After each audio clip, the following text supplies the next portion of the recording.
Okay, get ready for this, because we're about to connect the dots between a landlord's emails, a promise made to God 60 years ago, and, believe it or not, a survival guide for the age of AI.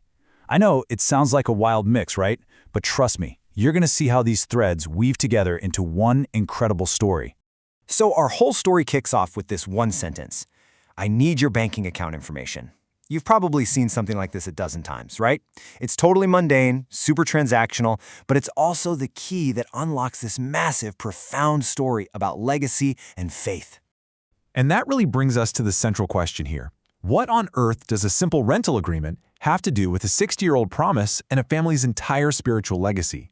Well, we're going to peel back the layers, starting with this simple roommate change, and you'll discover this huge, multi-generational mission that's driving everything.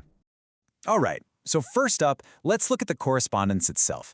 The family's first prayer in this whole saga was actually pretty simple. They just hoped their tenant could find a new roommate. And guess what? That prayer was answered. But here's the thing with this family. Faith always goes hand in hand with very practical action. And what's really fascinating here is just the sheer level of organization. I mean, look at this. The landlord, Tai-ly has this incredibly methodical system for everything. Applications, background checks, even a super secure way to handle deposit transfers and sensitive info. This isn't just about being a good business person. It's a real demonstration of what they see as responsible stewardship. Yeah, and this quote, it just perfectly captures the whole vibe. It's direct, it's professional, but it's also encouraging and really personal. And this blend of, firm procedure and genuine human kindness, that's a thread you're going to see running through this entire story. Okay, so now let's zoom out and see how this very practical, detail-oriented approach builds into something much, much bigger. Because the same mindset they apply to a simple rental agreement is also being used to manage a legacy project on an absolutely enormous scale. This right here is what the sources call strategic realism, and it makes so much sense when you see it laid out like this. The skills are completely transferable, right?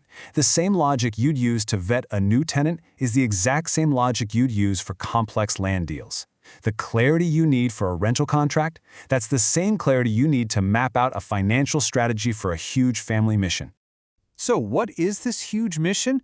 Well, it's to fulfill the matriarch's dying wish, to transform their inherited family land into a spiritual retreat center, a place of peace and reflection that's open to the public. Yeah, the stakes just got a lot higher than a security deposit.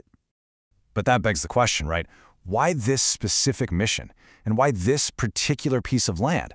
To really get that, we have to rewind the clock. We're going back 60 years to a single, terrifying moment that ended up defining a lifetime. So as a young man, the family's patriarch had this terrible, life-threatening fall at this waterfall, and then, miraculously, he was saved by a total stranger, a hiker who just appeared out of nowhere and then vanished. That single event, that overwhelming feeling of being given a second chance at life, it forged this unbreakable bond with the land and sparked a sense of gratitude that has lasted his entire life. And wow, this piece of personal art, it just says it all, doesn't it? You can see the waterfall, the incredible colors of life bursting through, and that simple, powerful prayer, Lord, teach us to pray. It's like a visual summary of that 60-year journey of thankfulness, a feeling that is now the fuel for this entire legacy project.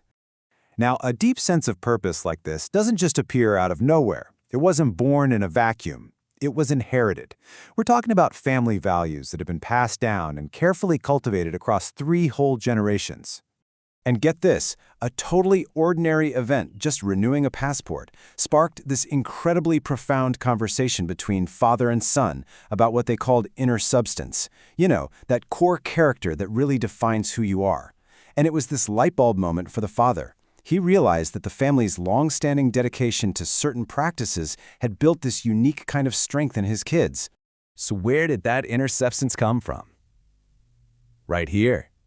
For generations, this family has been deeply committed to poetry, calligraphy, painting, and music. And the sources make it clear. This isn't just a hobby. They see it as a form of silent yet resilient character building. It's a discipline that truly hones the spirit. Okay, so we've seen the practical mindset, the deep gratitude, the artistic discipline, and it all rests on a single core philosophy.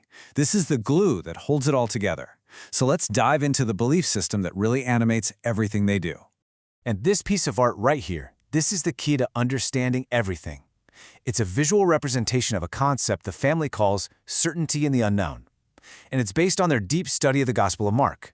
You can think of it as their personal framework, their operating system for navigating an increasingly chaotic world. Okay, so here's the crucial point.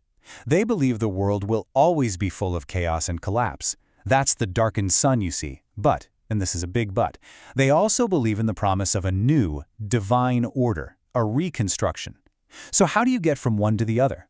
Well, the way to bridge that gap is by acting with faithfulness and goodness. And that conviction, that belief, is what gives them this unshakable inner peace, a certainty, even when the future is completely unknown. It's a powerful idea. All right, so how does this really old-school family philosophy apply to our lives, right now? This is where the story pivots and really becomes a call to action for all of us trying to make our way in the 21st century. The family has a name for a specific modern problem that I think we can all relate to: digital dementia. You know that feeling? That mental fog? That sense of being spiritually out of focus because of the constant fire hose of information from our devices?